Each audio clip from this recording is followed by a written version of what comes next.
Welcome back, fellow historians. Today, our discussion delves into another intriguing aspect of the past, the noteworthy economic and social roles assumed by women in Southeast Asian society. While these roles varied across states, regions, and time periods, women generally held significant positions in agriculture, trade, as well as community life compared to their counterparts in Europe and elsewhere in Asia. So if you're interested in learning more, please stick around for the video. Thanks for watching. Historians have identified around 209 recorded queens who ruled over different parts of Southeast Asia at various times.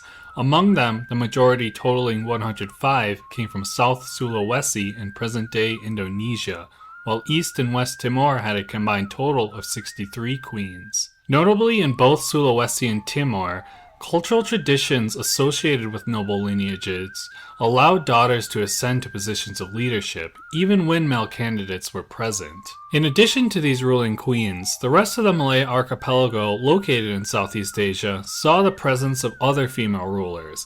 For example, ancient Hindu Java had at least one female ruler during the 7th and 10th centuries, while Bali had 6 ruling queens in the 10th and 11th centuries. Mainland Southeast Asia also witnessed the reign of queens in earlier centuries as well. Funan had queens in the 2nd century, Champa had queens in the 7th century, and Chenla under Jayadevi also had a queen. In Vietnam in 40 CE, the rebel leader Trung Trac proclaimed herself queen and governed large parts of the country for 3 years until the Chinese military suppressed the rebellion. Generally speaking, the political culture of Southeast Asia was generally accepting towards having female rulers in many states, or at least having women in positions of power. This tradition of female rule was most pronounced in Sulawesi, even after the conversion to Islam in the early 17th century, and lasted until the arrival of the Dutch in the 19th century. But this can also be found elsewhere in the early modern period. For instance, the Malay Sultanates of Patani witnessed the reign of 7 female Rajas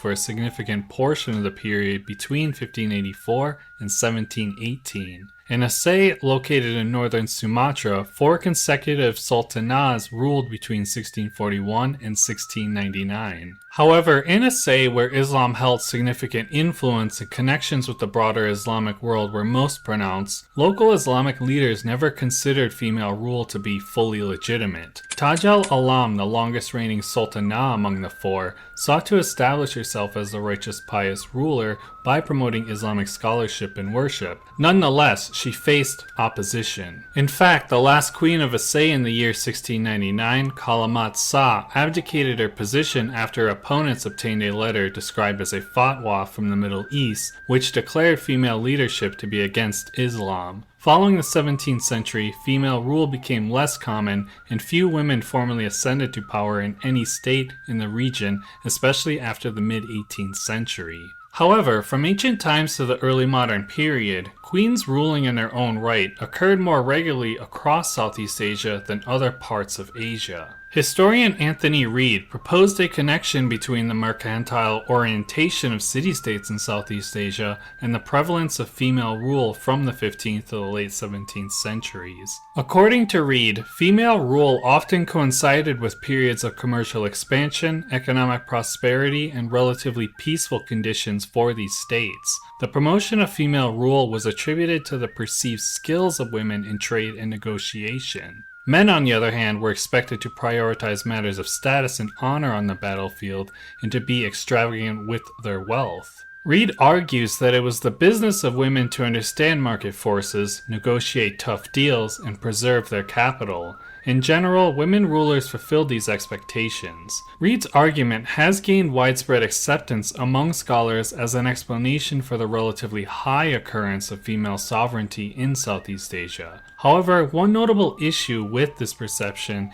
is that women were primarily involved in local, small-scale trade rather than long-distance trade. Another significant issue is that the presence of female rulers in Southeast Asian city-states might not have been advantageous in their interactions with foreign merchants or heads of states. For the most part, many Southeast Asian states were dealing with Arabs, Persians, Indians, as well as Chinese people, many of whom considered female rule to be an unacceptable, deviation from the norm. Nevertheless, what is clear is that the presence of female sovereigns had much to do with the relative status of women across Southeast Asia. Research on pre-industrial societies consistently concludes that women's status was closely linked to their control over economic resources and the community's recognition of their work. Various sources mention the economic autonomy of women in fragmentary accounts across Southeast Asia. For instance, Zhao Daguan, an imperial Chinese envoy who visited Cambodia in the late 13th century, noted that women took charge of trade. Similarly, another emissary named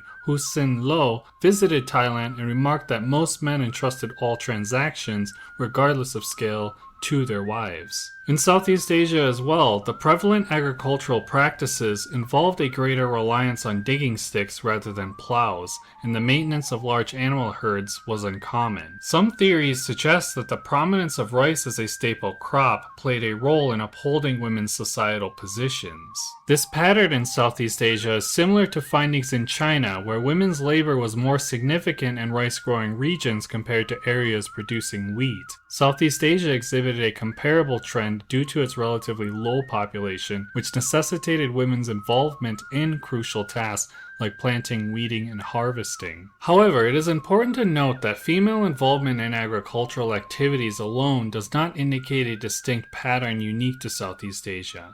Similar patterns of female farming can be observed in other societies, such as those in North America and Africa, and women among those cultures also ascended to leadership positions within their respective societies. What sets Southeast Asia apart is the interconnectedness between the prominence of women in marketing and agriculture and other aspects of social life that also benefited women, including bilateral descent and the complementary roles of males and female in indigenous religions.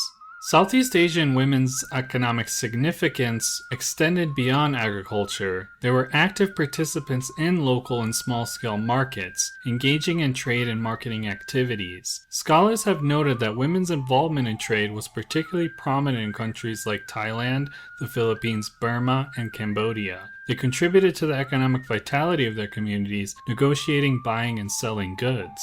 While women's economic roles were predominantly focused on rural and small-scale markets, there were exceptional cases of women entering into long-distance trade and even becoming successful entrepreneurs. Figures like Nai Gede Penate and Gresik and Lomo Tombo, the wife of Sultan Hasunuddin of Makassar, broke barriers and achieved remarkable success in commercial endeavors. As a result of women's relative economic autonomy, marriage and family dynamics in Southeast Asia reflected a more flexible and more egalitarian approach compared to other societies during the time. Divorce was relatively easy to obtain for both men and women, and marital fidelity was still valued. Women's economic autonomy and the availability of kin support mitigated the potential negative impacts of divorce on their livelihoods. Southeast Asian societies valued women in various ways beyond their economic contributions. Daughters, for example, were often highly regarded, and their birth did not represent a greater financial burden for their families compared to sons.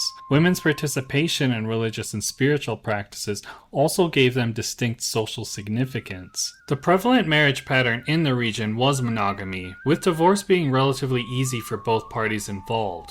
While there were exceptions, particularly among the ruling elites, the majority of ordinary people had one marriage partner, but could easily dissolve an unsatisfactory union through divorce. Europeans during the early modern period were often taken aback by the relatively lax attitudes towards divorce in Southeast Asia. In the Philippines, a Spanish observer noted that marriages lasted only as long as harmony prevailed, as couples would readily divorce or separate at the slightest cause. Similar observations are found elsewhere. In Ayutthaya, European observers noted that husbands and wives could separate at their own discretion. They could divide their property and children without significant obstacles and remarry without fear of shame or punishment. In the Philippines and Ayutthaya, the children of divorced couples were divided between the parents. The first child would typically go to the mother, while the second to the father, and so forth. Ultimately, however, the status of women in Southeast Asia would become eroded as a result of European colonization and the growth of world religions like Buddhism and Islam in the region.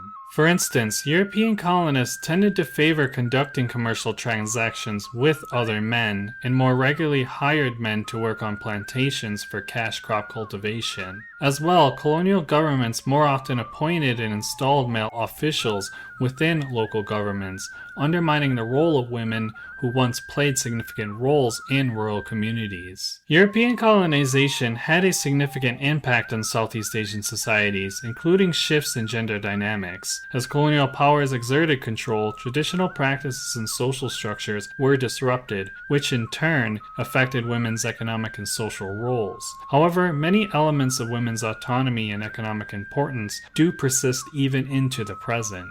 And so that ends our very brief exploration of women in Southeast Asia. It is important to acknowledge that not everything was smooth sailing for women in Southeast Asia from the ancient to pre-modern period, then just as it is today. But if you enjoyed the video, please show your support by giving it a thumbs up and consider subscribing for more content. Also, be sure to check out the sources below if you want to learn more about women in Southeast Asia. I would also love to hear your thoughts in the comments section below. Thank you and stay safe.